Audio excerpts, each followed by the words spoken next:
রয় শূন্য র ঢয় শূন্য র, তাই তো? আর আমরা কবার গ পড়ি বলো তো?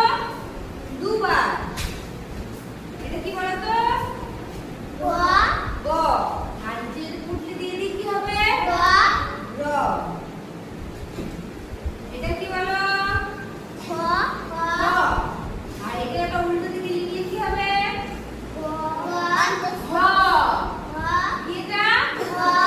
আবার এটাই আবার এইদিকে পুজোটা রয়েছে, তাহলে কি হচ্ছে? অঞ্জ। আর এটা যদি এটা দিই তাহলে কি হবে? অন্তস্থ। আবার এটা যদি পেটটা কেটে দিই কি হবে? পেট কাটা মূর্ধন্য ষ।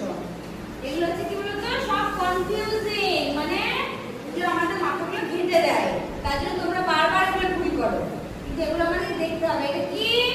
খ। খ।